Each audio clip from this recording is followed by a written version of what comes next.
سنتوں کے مزید ہم مطالعہ کریں گے۔ رکوع تک ہم پہنچے تھے جس وقت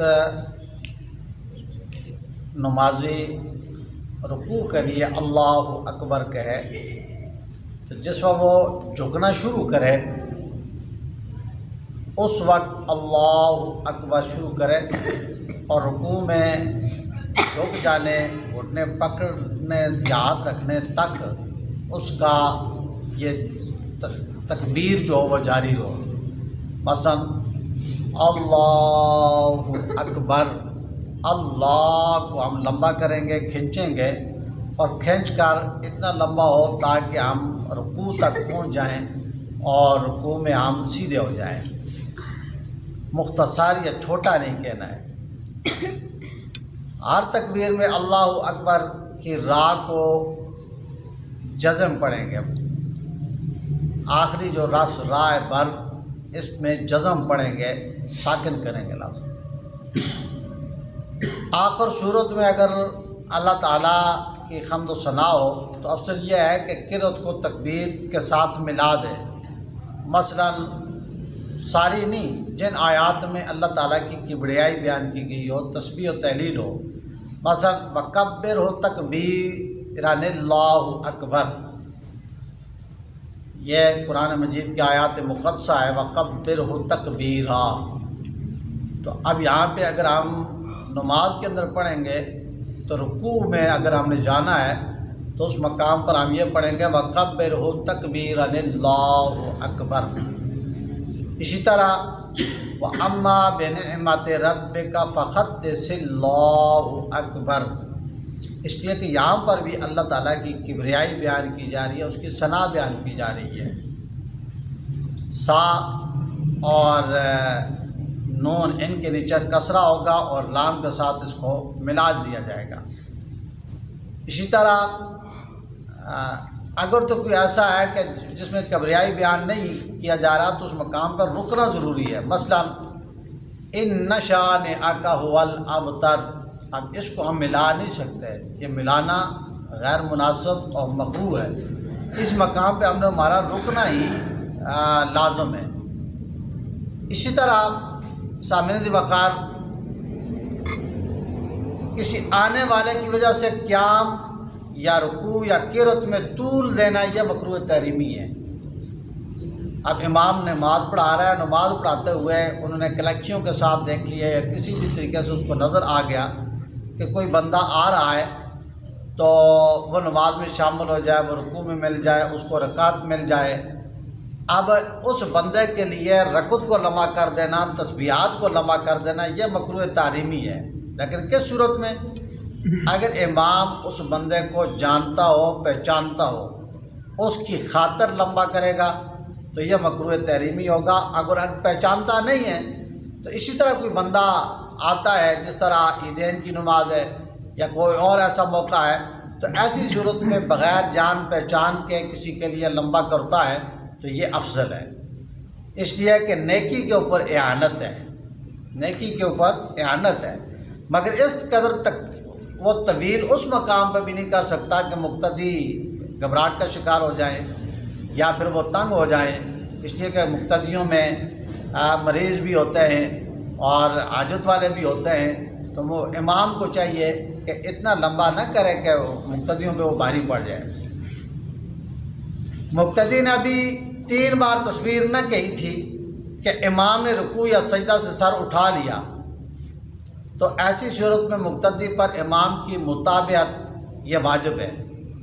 اور اگر مقتدی نے امام سے پہلے سر اٹھا لیا، ابھی امام سجدہ میں ہے یا امام رکوع میں ہے، تو مقتدی نے پہلے سر اٹھا لیا، پھر مقتدی کے لیے یہ واجب ہے کہ وہ واپس لوٹ کر رکوع یا سجدہ میں آ جائے، اس لیے کہ امام سے پہلے سر اٹھانا یا امام سے پہلے اٹھ جانا یہ مکروہ تحریمی ہے۔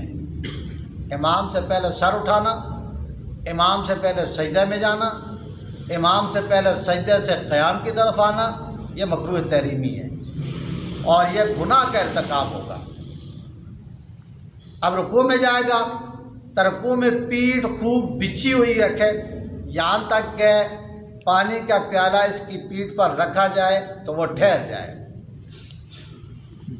اس طرح رکوع میں سر نہ جھکائے، نہ اونچا ہو بلکہ پیٹھ کے بالکل برابر ہو۔ حدیث مبارکہ ہے، نبی کریم رؤوف رحیم صلی اللہ علیہ وسلم نے فرمایا اس شخص کی نماز ناکافی ہے، یعنی کامل نہیں ہے، جو رکوع و سجود میں پیٹھ سیدھی نہیں کرتا ہے۔ یہ سنن ابی داؤد نے بھی اس روایت کو نقل کیا ہے، اور باقی کتابوں میں بھی یہ حدیث مبارکہ موجود ہے۔ دوبارہ سنیں، اس شخص کی نماز کامل نہیں جو رکوع و سجود میں پیٹھ سیدھی نہیں کرتا ہے۔ یعنی پیٹھ کا سیدھا کرنا کتنا ضروری ہے، نبی کریم رؤوف رحیم صلی اللہ تعالیٰ علیہ نبی الکریم کے حدیث آپ نے سماعت فرمائی۔ اسی طرح ابو داؤد، ترمذی اور نسائی اور ابن ماجہ اور دارمی نے یہ جو بیان کرنے والا اور حدیث اس کو روایت کیا ہے اور اس کو حدیث حسن صحیح قرار دیا ہے۔ فرماتے ہیں حضور نبی کریم رؤوف رحیم صلی اللہ علیہ وسلم نے فرمایا کہ رکوع و سجود کو پورا کرو کہ خدا کی قسم میں تمہیں اپنے پیچھے سے دیکھتا ہوں۔ اس مقام پر بھی میرے اور آپ کے نبی آخر الزمان صلی اللہ علیہ وسلم نے رکوع اور سجود صحیح اپنے مقام پر مکمل کرنے کا حکم ارشاد فرمایا۔ اسی طرح سامنے وقت عورت رکوع میں وہ پورا نہیں جھکے گی، وہ تھوڑا جھکے گی، یعنی صرف اس قدر جھکے گی کہ گھٹنے تک اس کے ہاتھ پہنچ جائیں۔ مردوں کا حکم اور ہے، عورتوں کا حکم اور ہے۔ اب یہ اس مقام پہ پیٹھ بھی سیدھی نہیں کرے گی اور گھٹنوں پر یہ عورت زور بھی نہیں ڈالے گا، بلکہ صرف عورت نے گھٹنوں کے اوپر ہاتھ رکھنے ہوتے ہیں اور ہاتھوں کی انگلیاں جو ہے وہ ملی ہوئی رکھے گی اور پاؤں جو ہوں وہ جھکے ہوئے رکھے گی۔ مردوں کی طرح خوب سیدھے نہیں کرے گی یہ۔ اسی طرح 3 بار تسبیح یہ سب سے کم لمٹ ہے، اس سے کم میں سنت ادا نہیں ہوگی۔ 3 بار تسبیحات، سبحان ربی الاعلیٰ رکوع میں، سبحان ربی العظیم یہ سجود میں 3 بار کم سے کم لمٹ ہے۔ 3 بار سے کم اگر کوئی بندہ تسبیح کہے گی تو یہ سنت ادا نہیں ہوگی، اور 3 بار سے زیادہ کہے تو یہ افضل ہے، مگر ختم ہمیشہ کے لیے طاق عدد پر کرے گا۔ ہاں اگر امام ہے اور مقتدی گھبراتے ہیں یا بیمار ہیں تو امام کو چاہیے کہ وہ زیادہ نہ کرے۔ امام کے لیے 5 بار یہ سنت ہے، اس لیے کہ تاکہ کچھ آہستہ پڑھنے والے ہوتے ہیں وہ بھی اپنی تسبیحات مکمل کر لیں، لیکن امام کو زیادہ حکم یہ ہے کہ وہ کم سے کم وقت، زیادہ ٹائم نہ لگائے، اس لیے کہ لوگ مریض ہوتے ہیں، لوگوں کی مجبوریاں ہوتی ہیں، بعض اوقات رکوع مشکل ہوتا ہے، بعض اوقات سجود لوگوں کے لیے، مریضوں کے لیے مشکل ہوتے ہیں، تو امام کو ہر طرف خیال رکھنا چاہیے۔ عبداللہ ابن مبارک رضی اللہ تعالی عنہ امام کے لیے تسبیحات 5 بار کہنا مستحب ہے، 3 بار سنت ہے اور 5 بار مستحب ہے۔ حدیث مبارکہ میں یہ فرماتے ہیں کہ جب کہ رکوع کریں اور 3 بار سبحان ربی العظیم کہیں تو اس کا رکوع تمام ہو گیا، مکمل ہو گیا، اور یہ کم سے کم لمٹ ہے۔ اور جب سجدہ کرے تو 3 بار سبحان ربی الاعلیٰ کہے تو اس کا سجدہ پورا ہو گیا، اور یہ بھی کم سے کم لمٹ ہے۔ رکوع سے جب اٹھے تو ہاتھ نہ باندھے، بلکہ اس طرح ہاتھ کھلے چھوڑے لٹکائے ہوئے رکھے رکوع سے جب آپ قیام کی طرف جائیں گے۔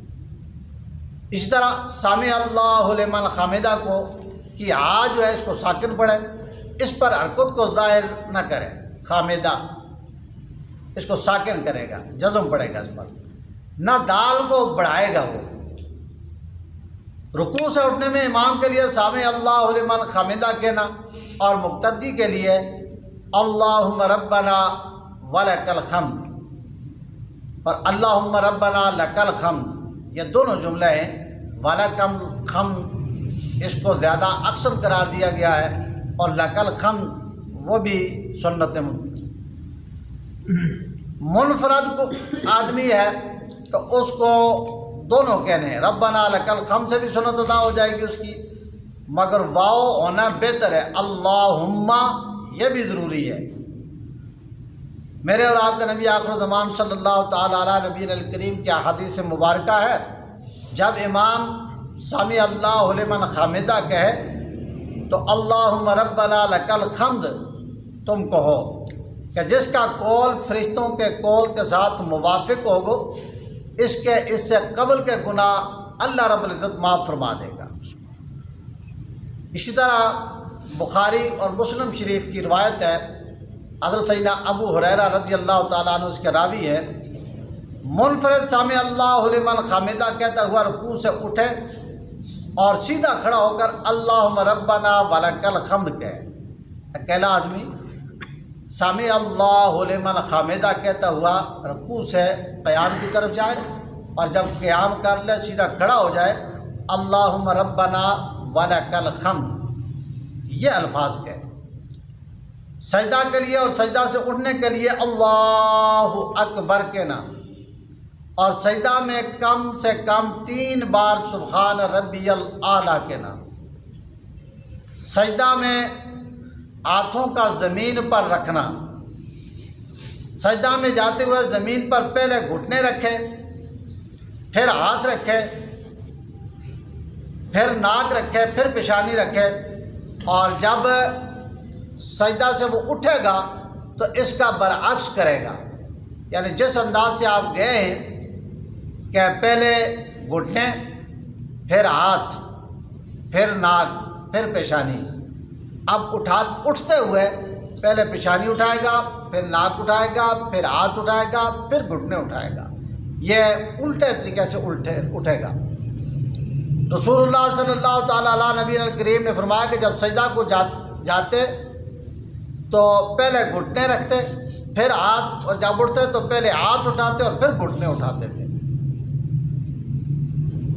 اسی طرح وائل ابن حجر رضی اللہ تعالیٰ عنہ کی حدیث مبارکہ ہے، آپ نے روایت کیا مرد کے لیے سجدہ میں سنت یہ ہے کہ بازو کروٹوں سے جدا ہوں اور پیٹ رانوں سے جدا ہوں، اور کلائیاں زمین پر بچھائے نہ، بلکہ مگر جب صف میں ہو تو بازو کروٹوں سے جدا نہ ہو، یعنی جماعت کے ساتھ نماز پڑھ رہا ہے تو اس صورت میں تھوڑا سمٹ کے پڑھنا، اس لیے کہ ساتھ والے کو تکلیف نہ ہو، لیکن اکیلا ہو تو اس کے لیے یہ ہے کہ اپنے بازو کو خوب کھول کر کروٹوں سے دور کر کے وہ سجدہ کرے گا۔